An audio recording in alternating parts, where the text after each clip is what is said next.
Lorsque le secret le plus sombre de sa femme est finalement révélé, le mari est humilié devant tout le monde mais ce qu'elle et son amant n'avaient pas prévu, c'était l'incendie de la vengeance qui s'est allumé en lui. Ce qui a commencé comme une humiliation publique est devenu une retaliation implacable et il n'était pas prêt pour jusqu'où il irait pour détruire ceux qu'il avait trahis. Ma femme traîtresse m'a fait passer pour un idiot et m'a humilié devant ses collègues mais j'ai rendu là.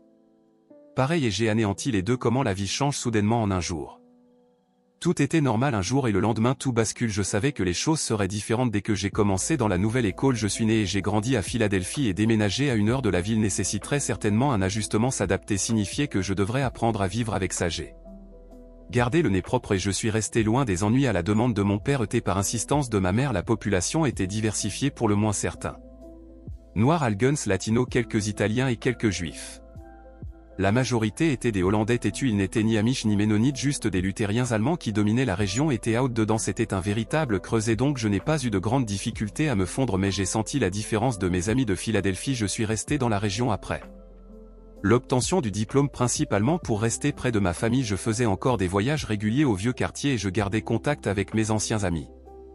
J'ai obtenu mon premier emploi en conduisant un camion de livraison de fioul. En peu d'années j'étais en train de travailler au bureau en expédiant et recevant des commandes. J'avais du talent pour les affaires et en réalité je pouvais m'imaginer comme propriétaire d'une opération similaire dans quelques années. Je n'ai pas eu de difficulté à me faire des amis du sexe opposé et ma vie sociale était meilleure que ce que j'espérais. Ken, je me suis marié. Ma mère était un peu déçue que ma nouvelle épouse ne soit pas italienne mais elle a fait de son mieux pour assurer que Marc soit accepté sans réserve. Après 2 filles elle a insisté pour que je fasse une vasectomie. Je n'ai pas eu de problème avec ça mais quand les enfants ont commencé à aller à l'école, Mars a voulu retourner travailler. Mon père n'a jamais pensé que était une bonne idée. Une épouse et mère travailler. Je ne suis pas sûr de la justification derrière ça mais en regardant en arrière ça avait du sens. Ce n'était pas que je me souciais tant que Mars travaille mais je n'aimais pas le fait qu'elle socialise avec des gens qu'elle connaissait et avec qui elle avait grandi. J'aimais certains de ses amis mais pas tous. À l'école elle était toujours impliquée dans toutes sortes de activités étudiantes et elle aimait vraiment ça. J'évitais ces choses et les gens qui les faisaient. Je sentais qu'ils étaient un groupe de SNOBs assis à se complimenter mutuellement. Je savais qu'elle avait été sexuellement active avant de me rencontrer tout comme moi. Nous n'avons jamais discuté des choses que nous avons faites avant d'être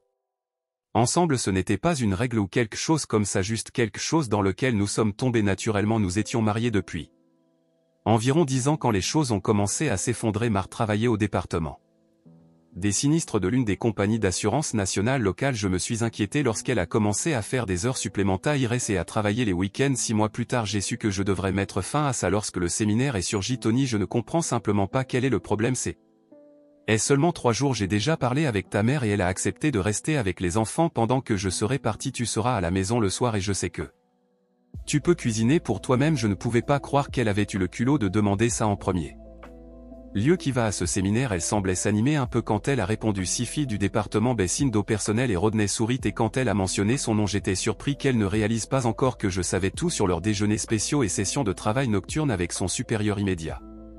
Rodney et Marc ont grandi ensemble. Il était l'un de ces garçons qui participait à tous les clubs et activités sauf les sports à l'époque de l'école. Tu me prends pour un genre d'idiot Mars? Je ne comprends pas de quoi tu parles. Je sais pour toi et Rodney depuis plusieurs mois. Si tu penses que je vais te laisser voyager avec lui pendant 3 jours, tu es folle. Tony, qu'est-ce que tu dis? Rodney est mon patron, il n'y a rien entre nous. Je ne penserai jamais à te tromper, tu sais ça. J'ai regardé la canette vide de Budweiser dans ma main et je me suis lentement levé de la chaise en marchant vers la cuisine. J'ai écrasé la canette d'aluminium dans ma main et je l'ai jetée à la poubelle. J'ai raté mais je ne me suis pas soucié de prendre la nouvelle canette. Elle a fait un bruit de sifflement quand je l'ai ouverte et je me suis assis.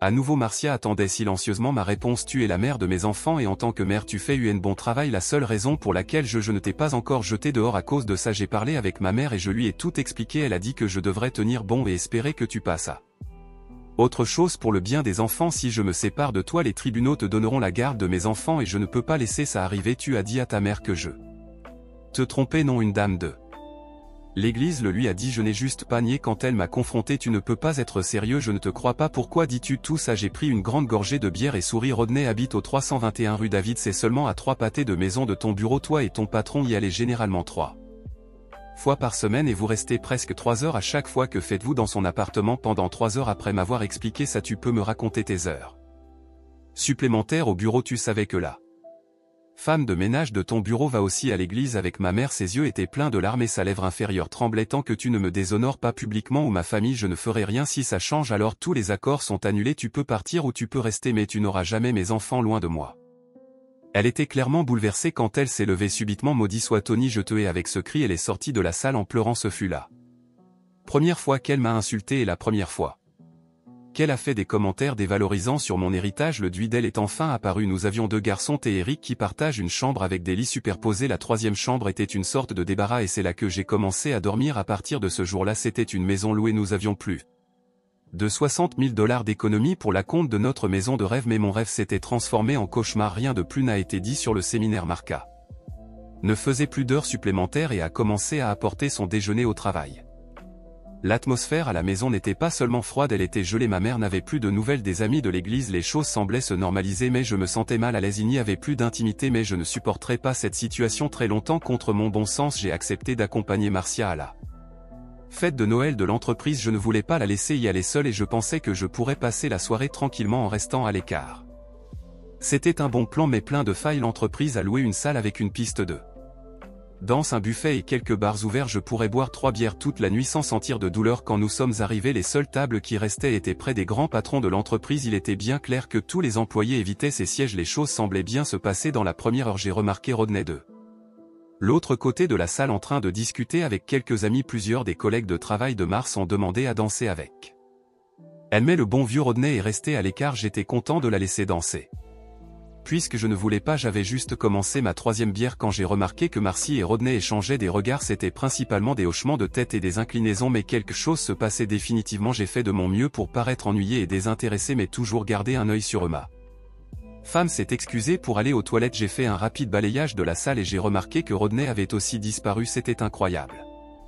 Après avoir eu cette discussion à la maison, c'était totalement stupide de sa part d'essayer de le rencontrer alors qu'il était dans le même bâtiment. Elle pouvait le voir à tout moment au travail sans possibilité d'être interrompue. Je croyais que la seule raison pour faire ça serait de me faire passer pour le mari trompé. En rencontrant Rodney au milieu d'un événement de l'entreprise, elle me déshonorait devant tout le monde. Les amis de lui étaient rassemblés près de l'un des bars avec de grands sourires sur le visage tandis que Ma rentrait dans le couloir menant aux toilettes. Elle a regardé derrière elle pour s'assurer que j'étais encore assis, puis elle a disparu en chemin vers les toilettes. Je me suis arrêté à la table principale et me suis penché pour m'excuser d'interrompre la fête juste pour attirer l'attention. Les gars de l'autre côté de la salle avaient ces sourires idiots. Soudain ils ne souriaient plus, ils semblaient agités ne sachant pas quoi faire pour aider le bon vieux Rodney. Je suis d'abord entré dans les toilettes féminines et je les trouvais vides. J'ai eu plus de chance dans les toilettes masculines. À partir de là les choses se sont passées rapidement. Il était en train de s'embrasser, il me tournait le dos et sa main était sous sa jupe. Il n'y avait aucune résistance de sa part. J'ai attrapé Rodney par la nuque et j'ai fait un pas de côté avant de cogner sa tête contre le carrelage de la salle de bain. Quelque chose s'est définitivement cassé. Je pouvais entendre ma femme crier mon nom répétément mais je l'ai complètement ignoré. J'ai tourné le salaud et le sang du nez cassé a éclaboussé toute ma chemise. Il était mou mais encore debout, alors je lui ai donné un bon coup de poing dans l'estomac. Il est tombé par terre et a immédiatement commencé à vomir. Mars tirait sur la manche de ma veste sans effet aucun. Il y avait un silence total dans la salle principale alors que je traînais Rodney au milieu de la piste en le tenant par la cravate. Peut-être que je l'étouffais mais je m'en fichais. L'orchestre avait arrêté de jouer et tout le monde regardait alors que je le laissais tomber par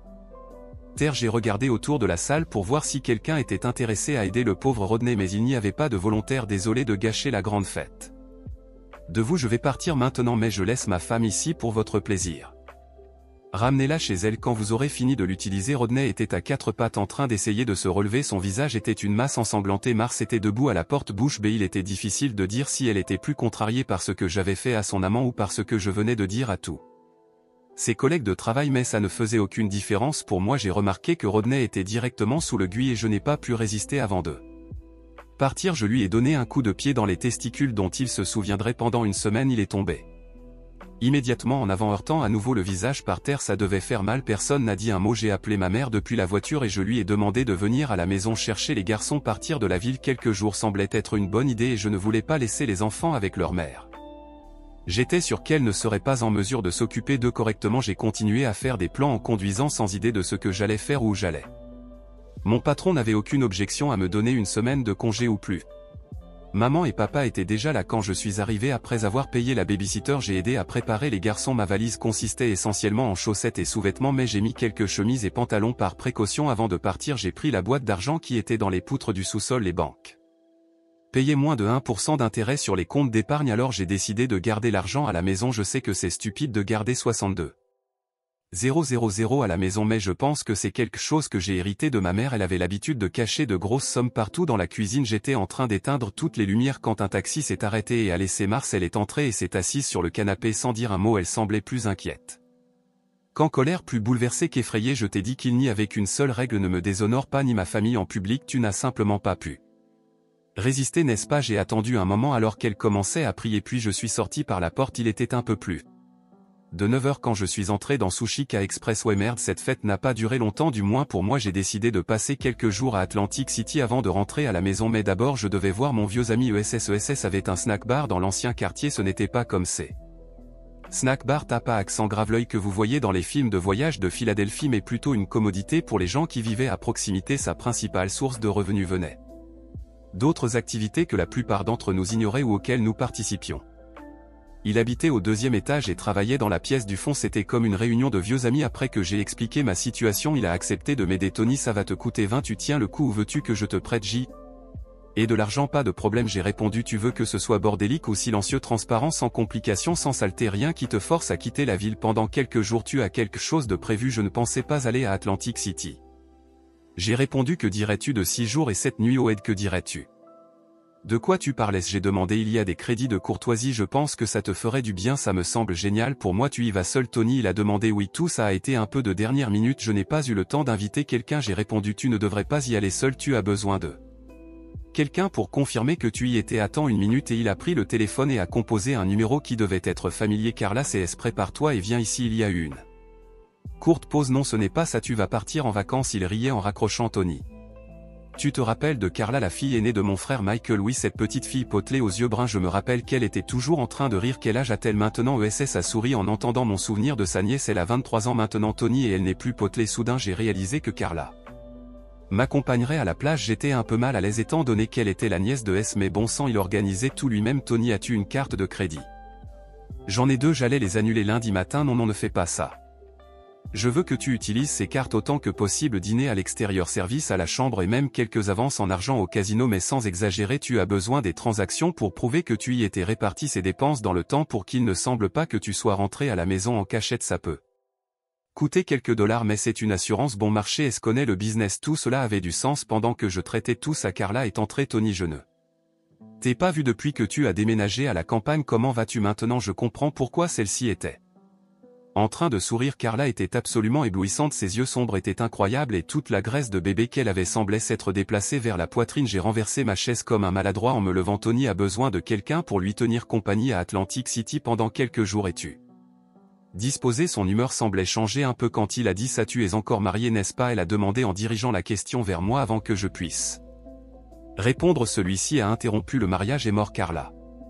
Tony a besoin d'une infirmière maintenant. Je savais que tu as toujours aimé ça, alors j'ai pensé à toi en premier. Et si je ne vais pas détruire la famille de personne, ce n'est pas juste que tu me demandes ça. De plus, je ne suis pas une de tes filles. Pourquoi tu n'envoies pas l'une d'entre elles avec lui? Tu ne dois pas dormir avec lui, juste lui tenir compagnie et l'aider à oublier ses problèmes. Carla a fait une expression de doute comme si elle connectait les points. Elle était rapide et aussi belle. Désolée, elle m'a regardé avec un petit sourire. Je serais heureuse d'y aller avec toi, Tony, mais tu dois me promettre que tu m'achèteras des bonbons au sel d'eau. Maintenant nous étions tous en train de sourire. J'aurais besoin d'environ 1 heure pour me préparer. Ne me laisse pas boire quoi que ce soit. S ne veut pas conduire jusque là-bas avec un ivrogne. Je pense que je l'ai vu me faire un clin d'œil en partant chercher ses affaires. Celui-ci a récapitulé notre conversation pendant que Carla était absente. Il a accepté mes mille avec un sourire et promis satisfaction complète. Le voyage pour Atlantic City était tranquille, sauf que j'ai été obligé de donner à Carla un résumé complet des problèmes que j'avais avec Marcy. Le seul commentaire qu'elle a fait était pauvres enfants. Carla a froncé les sourcils en voyant les 2 lits simples, mais heureusement elle n'a pas remarqué que je riais un peu. J'étais presque sûr que nous n'utiliserions qu'un seul d'entre eux avant la fin de la semaine. Toutes les bonnes choses viennent avec le temps. Nous avons fait quelques paris, mais sans exagérer, j'étais assez intelligent pour réaliser que à la fin je finirais toujours par perdre. Carla était satisfaite avec les machines à pièces et moi je cherchais juste quelque chose pour passer le temps. Nous avons passé plus de temps à manger et à marcher sur la promenade que toute autre chose. Bien sûr, nous avons regardé tous les spectacles de la ville. J'ai été un parfait gentleman La première nuit mais Carla et moi étions déjà en train de déchirer les draps à midi du deuxième jour. Ma mère avait raison, je devrais avoir épousé une fille italienne. Tout semblait naturel et je ne me sentais pas comme si je trompais. Nous nous préparions pour le dîner le quatrième jour quand nous avons reçu des visites. C'étaient deux hommes sans costume mais portant des vestes sport. Tony raison Soureille Free et voici mon partenaire Rupert Mark. Nous sommes de l'unité de lutte contre les crimes spéciaux du comté de Bucks. Pouvons-nous parler avec vous pendant quelques minutes? Carla est sortie de la salle de bain en sous-vêtements. Elle a regardé les deux hommes étalés au lit et a pris son peignoir. Elle semblait un peu embarrassée mais savait qu'ils pourraient me rendre visite. Voulez-vous me donner une idée de quoi nous allons parler? J'ai demandé. Nous aimerions parler de votre relation avec Rodney. Je n'ai pas eu de relation avec Rodney. Ma femme a eu pour une raison quelconque. Il semblait un peu inconfortable. Fritz faisait toute la conversation tandis que Rupert restait occupé à regarder Carla. Nous le savons. Mère raison. Nous comprenons que vous avez eu une dispute avec lui vendredi dernier lors de la fête de Noël de Continental Insurance. Il porte plainte. J'ai demandé. Non, il a disparu. Nous nous demandions si vous pourriez nous aider à le localiser.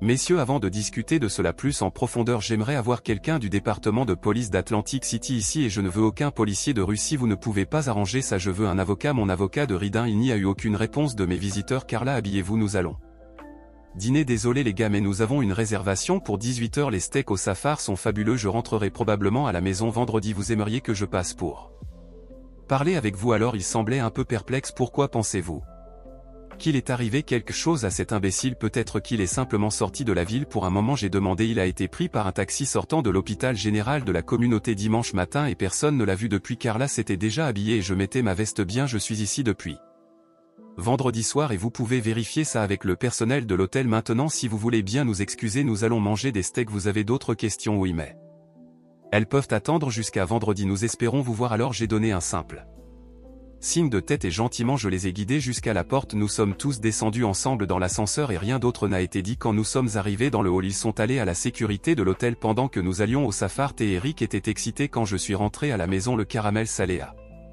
encore amélioré les choses. Mars par contre était un peu froide. Il était clair qu'elle ne savait pas ce qui était attendu d'elle. Après avoir parlé avec la police, j'ai passé le reste de l'après-midi avec les garçons et j'ai planifié d'avoir une conversation avec Mars ce soir-là. Les garçons étaient installés devant la télé pour la soirée, alors je me suis assis à la table de la cuisine en attendant que Mars termine de nettoyer. Elle le semblait prendre plus de temps que d'habitude mais je ne bougeais pas. Finalement elle s'est tournée vers moi et s'est assise avec les coudes appuyés sur le dessus. Formica, qu'as-tu fait avec Rodney? Elle n'était pas en colère ou exigeante mais semblait sincèrement inquiète. Elle me regardait quand elle a dit ça puis elle a regardé ailleurs dans la pièce en attendant une réponse. Steve à Atlantic toute la semaine. Je n'ai pas vu Rodney depuis la fête. Tu l'as blessé? J'espère que tu es satisfait. J'ai répondu. Il est resté à l'hôpital pendant 2 jours. Tu lui as cassé la mâchoire et le nez. Il le méritait. Elle semblait sans plus de questions. Que faisais-tu avec lui dans les toilettes masculines? J'ai demandé. J'ai attendu quelques moments mais n'ai pas obtenu de réponse parce qu'il avait la main sous ta jupe. J'ai demandé encore toujours sans réponse. Mar frottait ses mains et regardait le dessus de la table. Pourquoi n'es-tu pas au travail et que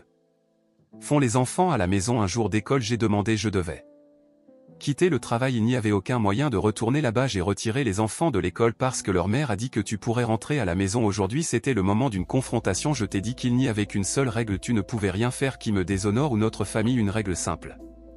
Pourquoi as-tu ressenti le besoin de tout ruiner en la violant? Vous deux avez ressenti le besoin de me le frotter au visage. Pourquoi? Mars semblait devenir plus nerveuse à mesure que le temps passait. J'ai frappé mon poing sur la table avec beaucoup de force. J'ai dit. Bon sang, réponds-moi. Je ne sais pas pourquoi. Je ne sais pas pourquoi. C'est simplement arrivé. Tu étais assis dans un coin comme un chiot perdu et nous avons senti que nous pouvions profiter de la situation. Nous n'avions aucune idée que tu allais devenir fou. Tu as agi comme un fou. J'étais morte de peur. Au moins j'obtenais un peu d'émotion d'elle. Bien sûr rien de tout cela n'avait de sens. Je n'allais même pas commencer à analyser ce qu'elle disait. C'était une chose stupide qu'ils avaient faite. Pendant que j'étais là, ils avaient des semaines pour être ensemble avant la fête et je n'aurais jamais su ça à moins que la seule raison pour laquelle ils ont choisi ce moment-là, cet endroit, était pour me déshonorer. Tout son baratin ne changerait pas ça. Mais tu as 3 options. Tu peux rester ici et être une mère adéquate pour tes enfants. Tu peux demander le divorce et partir sans les enfants ou tu peux simplement disparaître. Si tu restes, nous ne vivrons pas comme mari et femme. Je ne tolérerai plus aucune liaison que ce soit avec Rodney ou n'importe qui d'autre. En mentionnant le nom de Rodney, Mars s'est effondrée en larmes avant qu'elle ne puisse faire un choix. Elle est sortie en courant de la pièce en pleurant. Je pense que la conversation se terminera le lendemain. Des ajustements ont été faits. J et obtenu un petit appartement à quelques pâtés de maison suffisamment proche pour que les garçons puissent y aller à pied quand ils le voulaient. Carla s'est installée avec moi. La police m'a parlé quelques fois de plus et ensuite ils ont cessé de me déranger. Rodney a été pris par un taxi à l'extérieur de l'hôpital et n'a plus jamais été vu là. Famille lui a offert une récompense pour toute information mais n'a obtenu aucune réponse. Je dînais avec Marcy et les garçons tous les soirs et passais le plus de temps possible avec mon fils les week-ends. Il était évident pour tout le monde que Marcia et moi n'étions plus ensemble comme un couple bien que nous soyons encore mariés. Mars passait beaucoup de temps avec ses parents et sa sœur. Je n'avais aucun problème avec ça, il n'y avait rien qui indiquait qu'elle voyait quelqu'un d'autre. Elle a quitté son emploi peu après la fête de Noël et ne semblait pas intéressée à en trouver un autre. Nous n'avons jamais terminé la conversation que nous avons eue la première nuit où je suis rentré à la maison. Elle jouait le rôle de bonne mère. La maison était toujours rangée, les garçons toujours bien nourris et avec des vêtements propres. Je m'occupais de tout le travail du jardin et de l'extérieur. Mars recevait 200 chaque semaine pour couvrir les dépenses de la maison, alimentation et ses besoins personnels. Je lui demandais toujours si elle voulait plus et elle refusait toujours. Nous n'avions plus de carte de crédit pour Thanksgiving et Noël. Les garçons et moi étions avec ma famille. Carla généralement se joignait à nous. Mars passait les fêtes avec sa famille mais passait le réveillon de Noël avec les garçons. Les choses étaient étranges chaque fois que Thor et Rick voulaient parler de la relation entre leur mère et moi. Nous nous refusions tous les deux. Je l'appréciais de sa part mais que pouvait-elle dire? La mascarade a continué pendant des années. Bien sûr mon explication simple ne transmet même pas de loin comment les choses se sont vraiment passées. Il y avait des complications et des malentendus constants mais nous avons surmonté les choses avec Carla.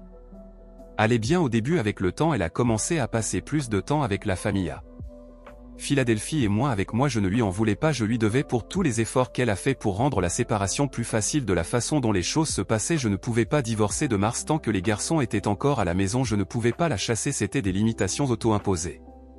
Mais je m'obligeais à les suivre. Je détestais toute la situation mais je ne pouvais pas trouver d'alternative. Cependant les garçons ont réussi et avaient 16 ans. Quand les choses ont atteint leur apogée, un nouvel élève à l'école était parent de l'ex-amant de ma femme insiste pour provoquer sur la situation. C'était la première fois que quelque chose comme ça surgissait et il n'était pas préparé pour ça. Le neveu de Rodney a fini à l'hôpital et j'ai dû aller chercher tel à l'école. Il a été suspendu pendant 2 semaines et faisait face à possibles accusations d'agression. Malheureusement Rick était présent quand tout a mal tourné et a insisté pour essayer d'aider son frère. Il a fini par perdre 2 dents mais a gagné l'admiration de son frère pour l'effort. Mars nous a trouvés à la porte quand j'ai ramené les garçon à la maison et a immédiatement commencé à attaquer sa mère pour ne pas lui avoir parlé de ce qui s'était passé des années auparavant. Mar ne s'est pas défendue, elle est simplement restée là à écouter pendant que son fils aîné exprimait sa colère. Je les ai laissés seuls pour emmener Rick chez le dentiste. Rick ne semblait pas trop bouleversé pour les dents perdues mais je n'étais pas très enthousiasmé par les frais dentaires qui allaient venir quand nous sommes rentrés à la maison. Marcia avait disparu, la voiture était toujours là mais c'était tout et a dit qu'elle a simplement pris son sac et est parti sans dire un mot ou offrir une explication. J'ai pris une semaine de congé du travail pour calmer les choses. Les parents et la sœur de Mars ont refusé de me parler. Après une semaine je ne savais toujours pas où elle était ou quelles étaient ses intentions. Carla et moi nous sommes installés à la maison. Le fait que nous partagions le lit était inconfortable au début mais les garçons l'ont accepté beaucoup plus facilement que je ne l'imaginais. Tout dans la maison qui appartenait à Mars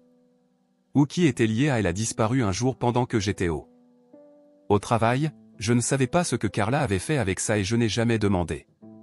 Carla a pris en charge toutes les tâches que Mark faisait. Je lui ai donné quelques cartes de crédit pour faciliter les choses. C'était étrange que je fasse plus confiance à ma maîtresse qu'à ma femme. J'ai vendu la voiture de Mark et j'en ai acheté une nouvelle pour Carla. Les réunions de famille étaient beaucoup moins stressantes avec ce nouvel arrangement.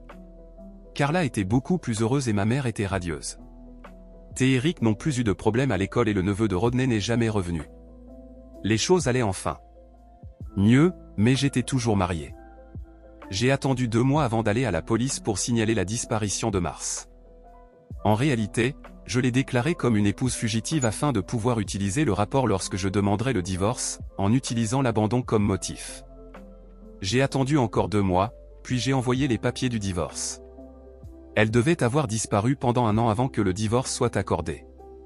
Je planifiais à l'avance. Les choses se sont normalisées à la maison.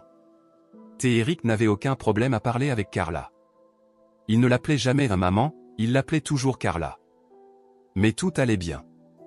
Nous étions plus une famille que nous ne l'avions été depuis des années.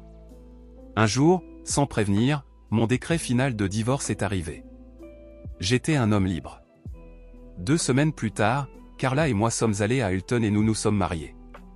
Nous étions une famille à nouveau. Thé a obtenu son diplôme et s'est enrôlé dans l'armée de l'air. 1 an plus tard, Rick a décidé d'aller dans une école de boucherie à Toledo. Tout est arrivé si vite que Carla et moi nous sommes retrouvés seuls. Nous n'avons plus jamais entendu parler de Mars.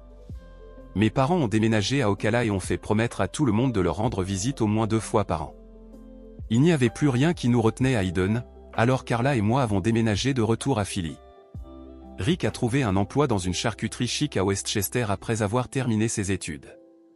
Nous avions de ses nouvelles quelques fois par mois, et il avait toujours quelque chose de sympa pour nous surprendre. Environ 1 an plus tard, une des nièces de Carla se mariait, et nous avons naturellement dû y aller. Un mariage italien dans la ville de l'amour fraternel est un grand événement. Par grand, nous voulons dire qu'il est fréquenté par beaucoup de gens, principalement des proches, mais aussi par beaucoup de profiteurs en quête de boissons et de nourriture gratuite. Peu importe, car il y en avait assez pour tout le monde. Nous étions assis avec quelques amis, profitant de la soirée, quand j'ai remarqué que Carla semblait un peu nerveuse. Je l'ai vue regarder plusieurs fois vers le milieu de la piste de danse comme si elle fixait quelque chose. J'ai jeté quelques coups d'œil rapides, mais je n'ai rien vu. J'ai oublié cela jusqu'à ce que ma femme s'excuse pour aller aux toilettes. Quelque chose semblait incorrect. Je l'ai observé marcher vers le fond de la salle et rencontrer une de ses anciennes amies. Il y a eu beaucoup de bavardage et quelques gestes, mais tout semblait normal. Carla n'est jamais allée aux toilettes, mais elle est allée voir l'une des assistantes personnelles de Gina. Carla gesticulait vers la table où son amie venait de partir. Il y avait 3 gars et 3 filles à la table. Ils semblaient essayer d'être quelque chose qu'ils n'étaient pas. Les filles portaient toutes des vêtements révélateurs et avaient une allure vulgaire. Carla est revenue avec une expression pensante mais confiante. Et Tony, nous avons un petit problème. J'ai compris cela à sa manière de bouger dans la salle. Et quel genre de problème, ai-je demandé. Mais tu dois garder ton calme. Dans quelques minutes, l'un des mecs à la table de Gina va venir ici et te provoquer. Et que veux-tu dire par provoquer? Il va dire des trucs insultants sur moi pour te mettre en colère. Quand tu te lèveras pour te battre avec lui, les 3 vont te tabasser. Et que dois-je faire? Laisser qu'il. Non, punir. Fais semblant que tout va bien, au moins jusqu'à ce que Bob et les autres puissent se positionner. Tu pourrais avoir à gérer l'un d'eux, mais ce sera le pire. Et que veux-tu dire par fais semblant que tout va bien? Laisse-le m'insulter, puis accepte ce qu'il dit. S'il dit que je suis une, demande-lui combien il est prêt à payer. Quelque chose comme ça. Ce que tu dois faire, c'est ne pas te laisser provoquer. Et qu'est-ce qui a causé tout ça? Que ai-je fait à ces types, ai-je demandé. Regarde la table de Gina. Tu vois la femme aux cheveux courts platine? Oui, ai-je répondu. Regarde de près. Bon sang, c'est Marc. Que diable fait Marc ici, ai-je demandé. Le petit ami de Marc est-il lié à la mariée d'une certaine façon? On dirait qu'elle est encore en colère contre toi et qu'elle a organisé un piège pour te donner une leçon quand elle a réalisé que tu étais là. Je pense qu'elle cherche une sorte de vengeance pendant que toi et les garçons géraient les affaires ici. Gina et moi allons parler à Marcia dans les toilettes pour femmes. Ça ne sera pas beau. Je n'aimais pas la tournure des événements. C'était un mariage. Une jeune mariée se souviendrait de cette nuit pour le reste de sa vie. Ce n'était pas juste que quelques brutes le gâchent. 10 minutes plus tard, j'ai remarqué que le gars qui était avec Marcy s'est levé de sa chaise, je me suis levé et je me suis excusé auprès de tout le monde à la table. Carla m'a lancé un regard bizarre mais a semblé comprendre, je me suis dirigé tranquillement vers l'escalier de secours où tout le monde traînait pour fumer. Le petit ami a hoché la tête et les 2 autres gars se sont levés pour le suivre. Ce qu'ils n'avaient pas réalisé, c'est que 3 gars arrivaient derrière eux depuis l'arrière du bar avec les battes de baseball qu'ils gardaient cachés là. Il y avait environ 6 gars qui fumaient à l'extérieur de l'escalier de secours quand je leur ai dit de partir. Ils sont partis sans protester. Il y avait un sentiment d'urgence dans ma voix. Je pense que j'ai marché environ 20 pas depuis la porte. Je me suis arrêté et me suis retourné. Ils sont entrés en souriant. Mais pas pour longtemps. Quelques secondes plus tard, ils ont entendu la porte se fermer derrière eux. Le rire a disparu lorsqu'ils se sont retournés et ont vu 3 gars avec des matraques et le père de la mariée. Tout était fini en moins de 30 secondes. Je n'ai jamais levé la main. Je suis désolé pour tout inconvénient que je vous ai causé, à vous ou à votre famille, en cette nuit spéciale. Je me sentais comme un Personnage du parrain, merci d'avoir pris le temps de régler ça. Il m'a serré la main et est retourné vers sa fille. J'ai remercié les gars de S pour leur aider. Suis allé chercher Carla, ils sont restés pour nettoyer le désordre. J'ai senti qu'il était temps d'y aller. Carla était introuvable et la table où Mar était assise était maintenant vide. Rick était là avec certains de ses amis et a entendu parler du désordre. Il m'a trouvé au bar en train de prendre une bière fraîche. Papa, que diable se passe? Mon premier réflexe a été de me mordre la langue et de ne rien dire, mais ça n'a pas marché. Maman était là avec son nouveau petit ami. Je n'ai pas besoin d'en savoir plus. Il a souri en se tournant vers le barman et s'est commandé une bière. Nous nous sommes assis et avons parlé d'autre chose pendant environ 1 heure. Carla est finalement arrivée, l'air un peu épuisé. Où étais-tu? J'ai demandé. Elle m'a fait un sourire malicieux. Gina et moi avons dû emmener ton ex-femme à l'hôpital. Elle ne se sentait pas très bien. Rick et moi n'avons pas pu contenir notre rire. Tony, on peut rentrer à la maison maintenant? La nuit a été longue mais c'était beaucoup drôle. Nous n'avons plus jamais revu Mars. Carla et moi sommes toujours ensemble dans l'ancien quartier et la vie a été belle. Et c'était le rapport d'aujourd'hui. Avant mon avis sur le rapport d'aujourd'hui. Si vous ne voulez pas être trompé comme l'eau dans ce rapport et que vous voulez rester fort et durer plus longtemps, je veux vous présenter un produit pour vous rendre fort et satisfaire votre femme ou petit ami bien-aimé encore et encore pendant la nuit. Si vous êtes intéressé, je laisserai le lien dans la description et dans le premier commentaire épinglé pour que vous puissiez le consulter. Bon, maintenant je vais continuer avec mon opinion sur cette histoire. Dans cette histoire, nous avons vu que le gars était un homme et a remis le tricheur à sa place. Il lui a cassé le nez et l'a exposé devant tout le monde. Ce n'est pas n'importe qui fait ça de nos jours à cause de tous les problèmes qui découlent de cette action, mais il a agi malgré cela. Mais comme on dit, ceux qui ont des amis ont tout, et dans ce cas, c'est ce qui s'est passé. Ton ami lui a donné un tricheur et il a mis un traître à sa place. C'était aussi une bonne histoire. Quoi qu'il en soit, c'est la mienne. J'aimerais connaître votre avis. Qu'en avez-vous pensé? Faites-le moi savoir dans les commentaires. Merci d'avoir regardé jusqu'à présent. Laissez votre like. Abonnez-vous à la chaîne et activez la cloche pour ne manquer aucune vidéo. Si vous avez aimé ce reportage, n'oubliez pas de vous abonner à la chaîne. Merci d'avoir regardé. Regardez également les vidéos suivantes.